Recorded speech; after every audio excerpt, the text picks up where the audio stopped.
Há um vazio dentro de nós que nem a comida, nem o dinheiro, nem os aplausos do mundo conseguem preencher. Esse vazio tem o formato da eternidade e só o eterno pode habitá-lo. Se você já sentiu que há algo mais na vida cristã além da rotina, além dos cultos, além das palavras, então talvez o que esteja faltando seja o silêncio da alma. E jejuar é justamente isso. Calar o barulho da carne para ouvir o sussurro do céu. Hoje quero te conduzir por um caminho antigo, porém vivo. O caminho da disciplina espiritual que transforma, molda e alinha o nosso coração ao coração de Deus. Se você está buscando crescimento espiritual e quer aprofundar sua fé com insights poderosos, na descrição do vídeo tem um devocional especial. Nele você se aprofundará na comunhão com Deus. 30 dias de reflexões transformadoras, versículos para fortalecer sua caminhada, orações para te guiar todos os dias e desafios práticos diários para acender a chama do Espírito Santo em sua vida.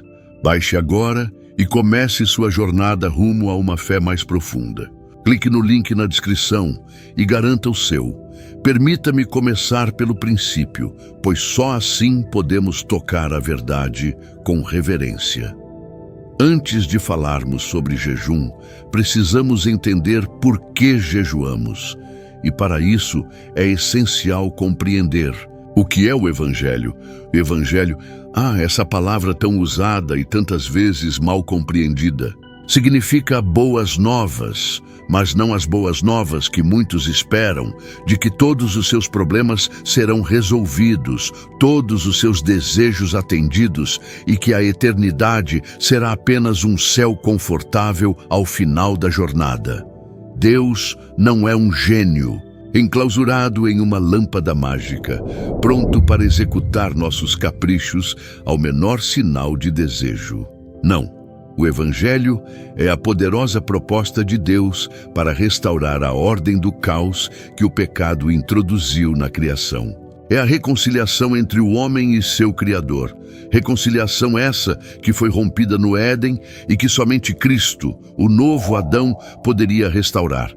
Como escreveu C.S. Lewis, Deus não pode nos dar paz e felicidade à parte dele mesmo, porque simplesmente não existem tais coisas. Esta verdade nos mostra que nada que busquemos fora de Deus poderá satisfazer aquilo para o qual fomos criados. Cada jejum é um lembrete vivo dessa realidade. Se isso é verdade, e creio de todo o coração que é, então o chamado cristão não é para a autopromoção espiritual, mas para a conformação à imagem de Cristo. A Escritura nos diz, em Romanos capítulo 8, versículo 29, que fomos predestinados para sermos conforme a imagem do Filho, a fim de que ele seja o primogênito entre muitos irmãos. O que Deus planejou para nós não é que sejamos famosos, bem-sucedidos ou admirados, mas que sejamos parecidos com Jesus. Um pastor, cuja sabedoria admiro, disse certa vez que todo o nosso trabalho aqui na terra está mais relacionado ao que estamos nos tornando do que ao que estamos tentando ganhar. E como nos tornamos, então, semelhantes a Cristo? Através da presença de Deus em nossas vidas. E essa presença se cultiva com práticas, com hábitos santos, aquilo que chamamos de disciplinas espirituais. Essas disciplinas não são imposições de um Deus severo, mas trilhas deixadas por um Pai amoroso que deseja nos ver crescer. São elas que moldam nosso ser, transformam nosso caráter e nos tornam dependentes do Espírito Santo, até que, como diz o apóstolo, Cristo seja formado em nós. É bom que eu diga de forma clara: não se pode transmitir intimidade com Deus como se transmite um objeto. Não se impõe maturidade espiritual com as mãos na cabeça.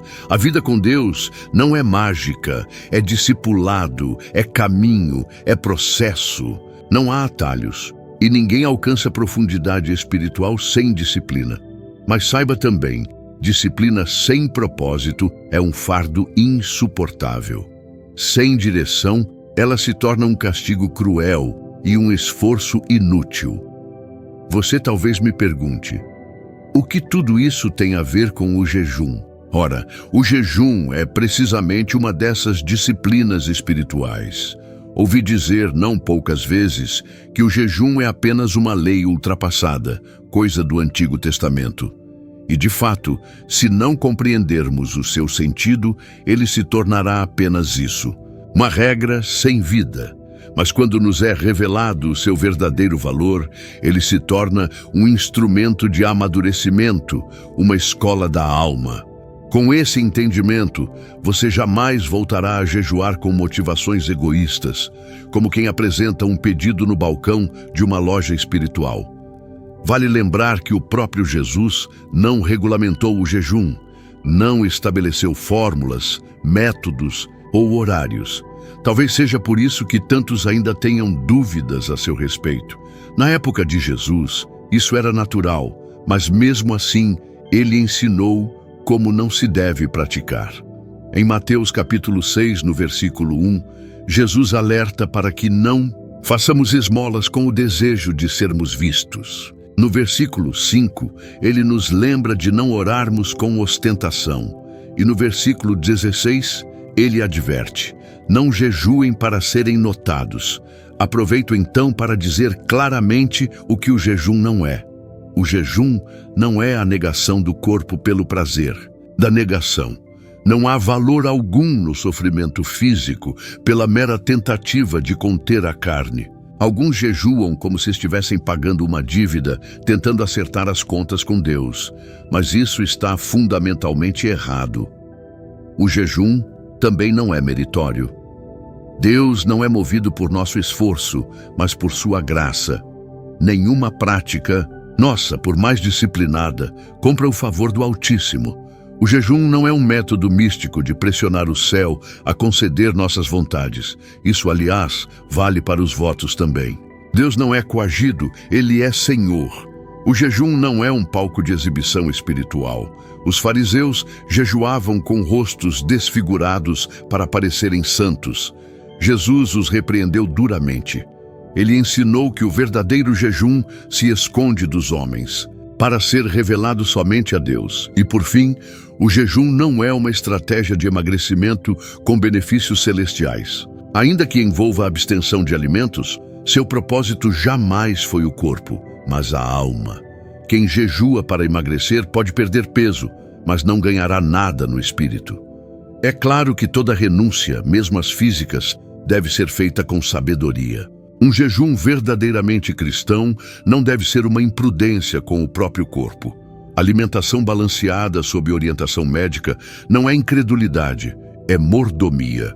O corpo é nosso instrumento neste mundo e não deve ser maltratado sob o pretexto de espiritualidade. Tonto C.S.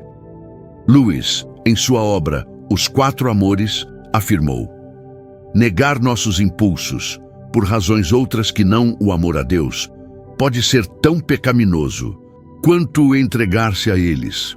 O mero ato de fazer ou não fazer certas coisas não é o ponto. A questão é se, ao fazer ou não fazer, estamos aproximando ou afastando nossa alma de Deus. Estas palavras iluminam nosso entendimento sobre o jejum. Não é a privação em si que importa, mas a intenção e direção do coração.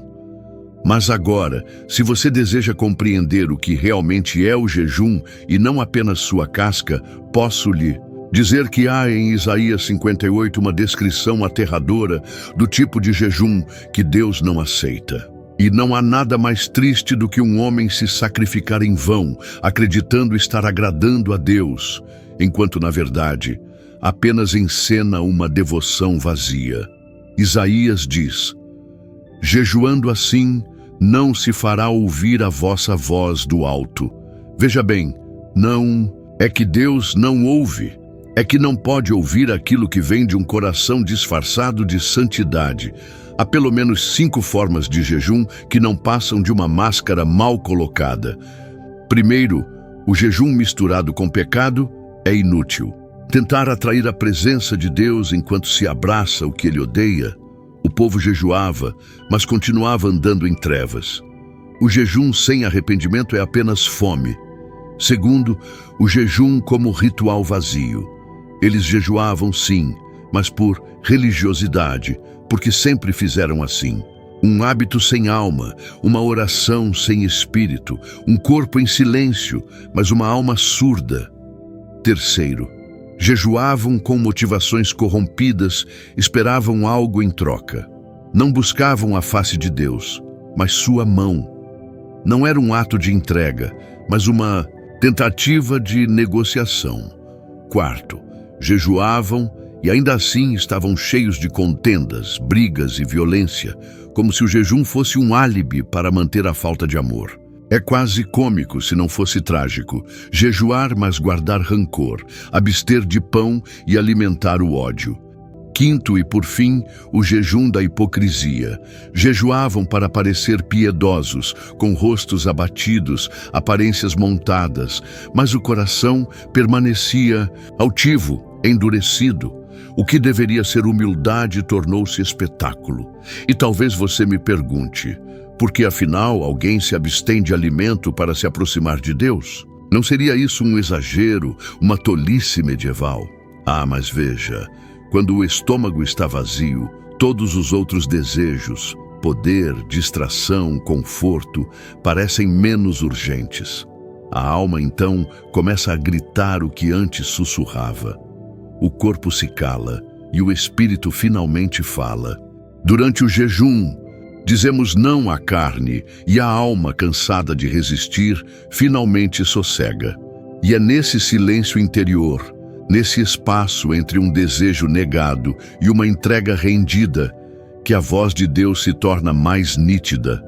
Não porque Deus fale mais alto, mas porque finalmente nos tornamos mais atentos. É importante frisar, o jejum não é uma troca. Não dizemos não ao prato esperando um sim do céu. O propósito do jejum é simples: sair do centro, sair do palco, permitir que Deus tome o protagonismo. É deixar algo vital de lado, o alimento, para declarar com o corpo aquilo que já deveríamos crer com a alma. Senhor, eu preciso mais de Ti do que de pão. Quando refletimos sobre os benefícios do jejum, descobrimos que não são poucos. No jejum, aprendemos o valor da dependência. Nossa sociedade moderna faz questão de afirmar que a independência é o maior tesouro. Mas a Escritura revela outra verdade. Somos criados para a dependência, não de pessoas ou coisas, mas do próprio Deus. Jejuar nos lembra visceralmente que somos seres limitados. Nossa força tem fim, nosso poder tem alcance restrito, nossa sabedoria encontra fronteiras. E reconhecer isso não é fraqueza, é maturidade, é sabedoria que começa no temor do Senhor.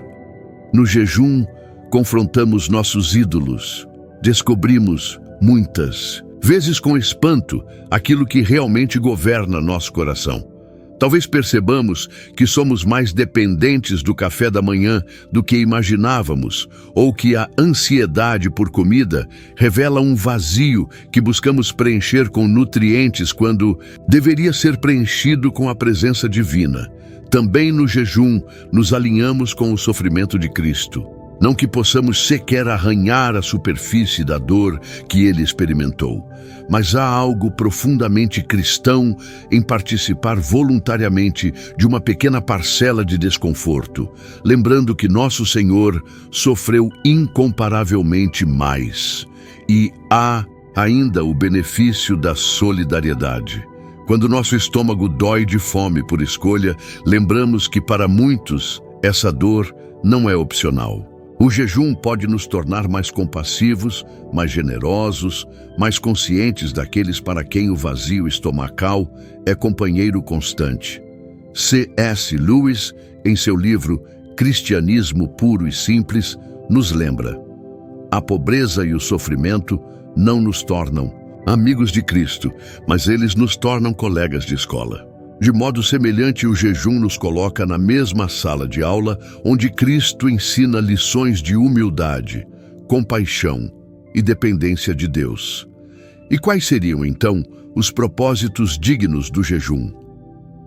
Buscar mais a Deus, priorizar o invisível acima do imediato, tornar-se sensível à voz que fala suave, orar não apenas com palavras, mas com postura, interceder por outros, deixar Deus mexer em áreas escondidas do coração. E, acima de tudo, se parecer mais com Cristo. Sim, tudo isso pode e deve acontecer num jejum, mas que seja prático, que seja possível. Comece orando, peça direção. Não entre num jejum como quem pula num abismo esperando voar. Propósito sem oração é apenas tortura. Estabeleça a duração e, por favor, não tente impressionar Deus com longas abstinências se nem mesmo sabe lidar com um almoço adiado. Decida o que será deixado. Organize-se, avalie o tempo e o nível. E nunca jejue sem separar tempo para a palavra e a oração. Tirar comida sem se alimentar da verdade é como fechar os olhos no escuro. Você apenas se perde mais. Prepare o corpo. Não ataque o prato como um condenado antes do jejum. Coma com sabedoria. E o mesmo vale para o final. Volte à alimentação com calma, gratidão e leveza. E quanto ao motivo que seja nobre, arrependimento, libertação, comunhão com Deus, nada menos. Durante o jejum, hidrate-se, evite tentações, seja gentil consigo mesmo, aproveite o tempo das refeições para estar com aquele que alimenta a alma. E se em algum momento Deus disser basta, então pare. Não prossiga por vaidade, a fé verdadeira obedece, mesmo quando é para parar.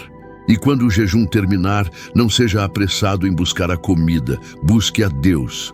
Agradeça, reconheça o que foi feito e pratique tudo o que foi aprendido, porque jejum sem transformação é dieta espiritual e Deus não é nutricionista da alma, Ele é Senhor. Existem muitas formas de jejuar e é importante destacar que nem todas envolvem a abstinência total de alimentos. Para alguns, por razões de saúde, o jejum completo pode ser perigoso ou mesmo impossível. Nestes casos, o jejum parcial pode ser igualmente significativo. Abster-se de certos tipos de alimentos, como doces, carnes ou processados. Outros podem jejuar uma refeição por dia ou adotar um horário limitado para se alimentar.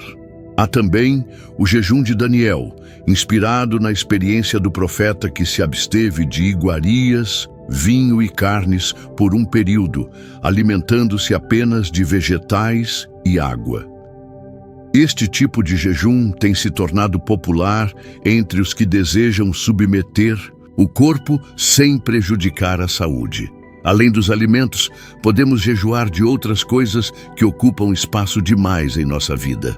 O jejum de entretenimento, televisão, redes sociais, jogos, pode ser profundamente revelador. Muitos descobrem, ao desligar as telas, quanto tempo dedicavam a distrações vazias e quão ruidoso havia se tornado o seu interior. O jejum de compras não essenciais também tem seu valor, especialmente numa cultura consumista que nos ensina a buscar satisfação no próximo produto adquirido. Abster-se de compras por um período nos ensina contentamento e gratidão pelo que já temos. Jejuar de palavras, praticando o silêncio, é outra forma poderosa de disciplina. Em um mundo que valoriza quem fala mais alto e mais rápido, o silêncio intencional pode ser revolucionário, abrindo espaço para ouvir não apenas a Deus, mas também ao próximo com genuína atenção. Importante mencionar que a Bíblia apresenta diferentes ocasiões para o jejum. Há o jejum de arrependimento, como o praticado pelos ninivitas após a pregação de Jonas. Há o jejum de luto, como o de Davi quando perdia um filho. Há o jejum de preparação, como o de Jesus antes de iniciar seu ministério. Há o jejum de intercessão, como o de Ester antes de se apresentar ao rei para interceder por seu povo. Em cada caso, o jejum não era uma fórmula mágica, mas uma expressão externa de uma realidade interna: humildade, dor, expectativa, urgência. O jejum deu corpo a estes sentimentos, transformando-os de abstrações em experiências vividas. E existe um aspecto comunitário no jejum que não podemos ignorar. Quando a igreja primitiva precisava tomar decisões importantes, como no envio de Paulo e Barnabé, eles jejuavam e oravam juntos. Compartilhar o jejum com irmãos em Cristo pode fortalecer os laços de comunhão e criar um senso de propósito comum, desde que evitemos a armadilha da comparação e do exibicionismo. É claro que jejuar em comunidade traz seus desafios. Como manter a prática discreta, como Jesus ensinou quando estamos jejuando com outros? A resposta está na intenção. Se jejuamos para sermos vistos e admirados, o público ou privado pouco importa. Já recebemos nossa recompensa. Mas se jejuamos com genuína humildade, mesmo que outros saibam, a prática permanece agradável a Deus. Algo que raramente mencionamos quando falamos de jejum é o quanto ele pode nos ensinar sobre os prazeres. Sim, os prazeres. O jejum não é uma negação permanente, mas temporária. E quando voltamos a experimentar aquilo de que nos abstivemos, frequentemente o fazemos com maior gratidão e consciência. Após dias sem uma xícara de café, o primeiro gole pode se tornar uma experiência quase sacramental. Depois de semanas sem doces, uma simples fruta pode parecer um banquete celestial. O jejum nos ensina a saborear, a desacelerar, a receber com gratidão as dádivas de Deus em vez de consumi-las distraidamente. Nisto, o jejum se revela não como um inimigo do prazer, mas como seu purificador. Ele resgata nossos sentidos do entorpecimento causado pelo excesso e pela automação. Nos lembramos de que fomos criados para desfrutar da criação de Deus, e que este desfrute é mais pleno quando consciente e grato.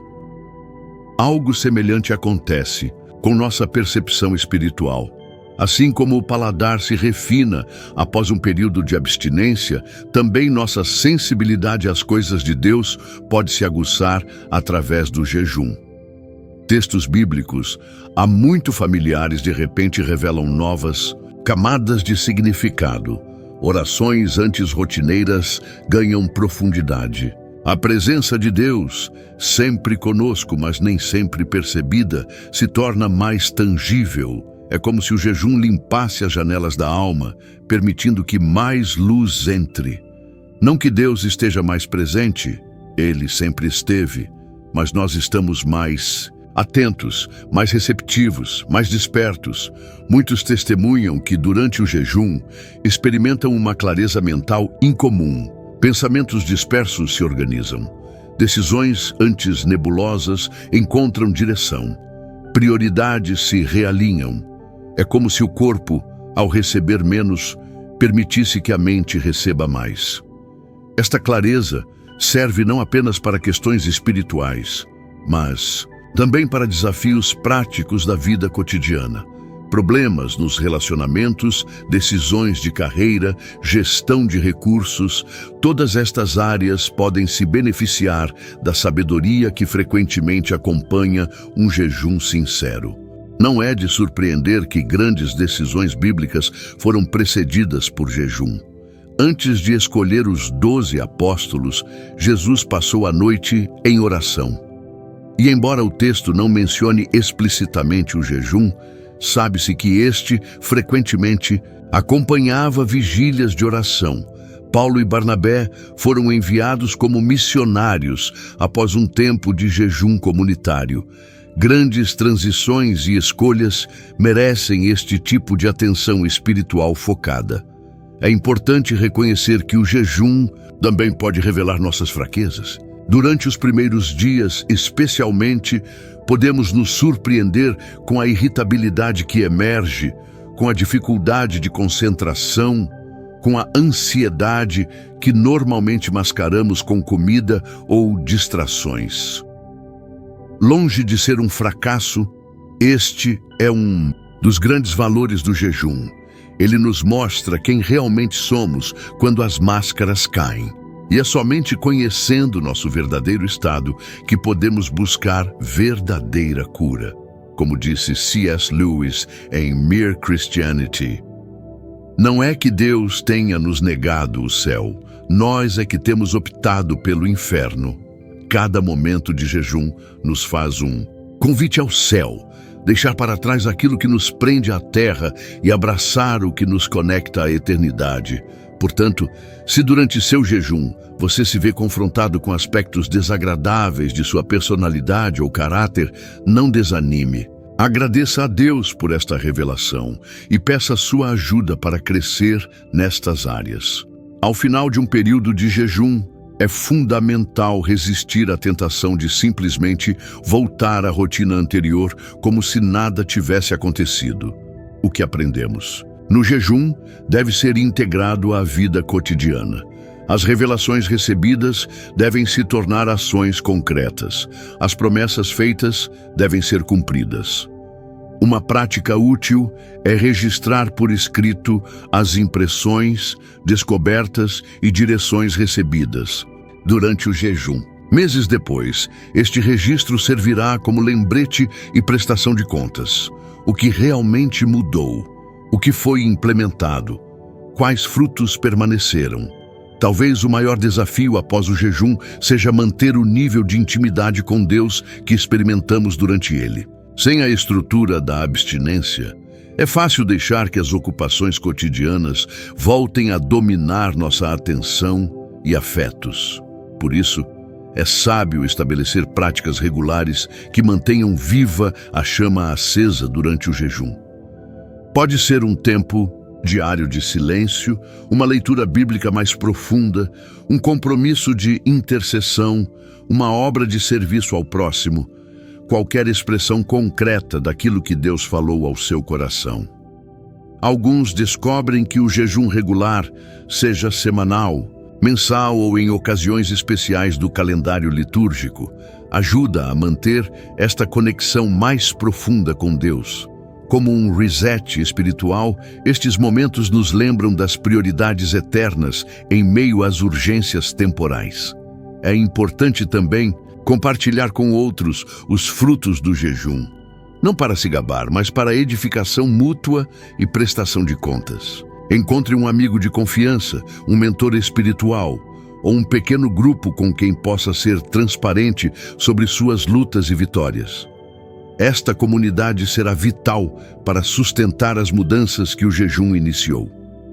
Se você nunca jejuou antes, talvez se sinta intimidado por tudo o que foi dito até aqui. Não se preocupe, Deus não espera que você comece com um jejum de 40 dias como o de Jesus. Comece com algo simples, uma refeição, um dia. Dê pequenos passos consistentes em vez de grandes saltos esporádicos. E lembre-se sempre, o jejum é um meio, não um fim. Ele serve para nos aproximar de Deus, não para nos tornar pessoas mais espirituais aos olhos dos outros. O valor do jejum está no coração humilde que busca a Deus, não na duração ou intensidade da prática. Se você ainda luta para separar tempo de oração, há recursos, há ajuda, busque. E quando vir os frutos, compartilhe. Que alegria me daria saber que um coração encontrou profundidade em Deus por meio dessa prática tão esquecida. Deus o abençoe e que você busque não apenas com o estômago vazio, mas com o coração inteiro.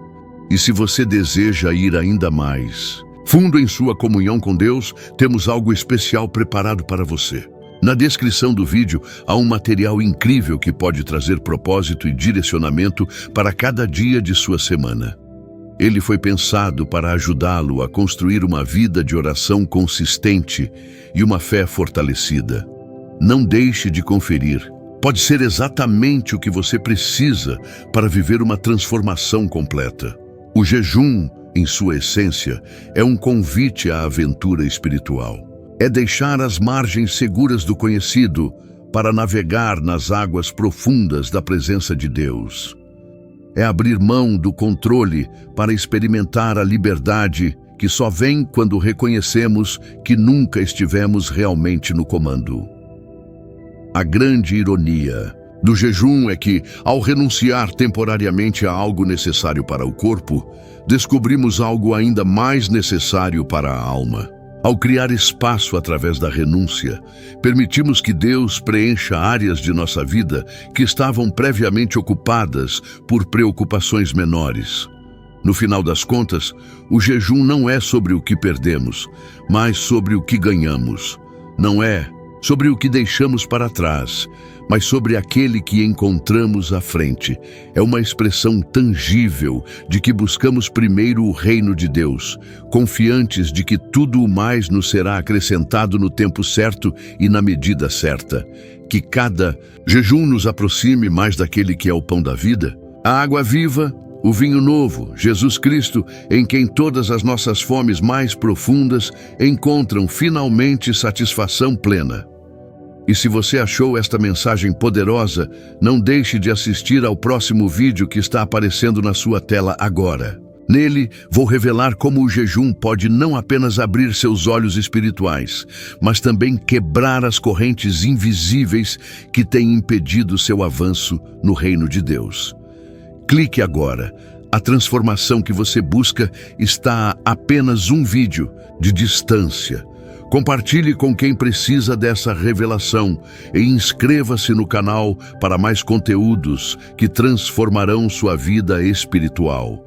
Que o Senhor abra seus olhos através do jejum, hoje e sempre.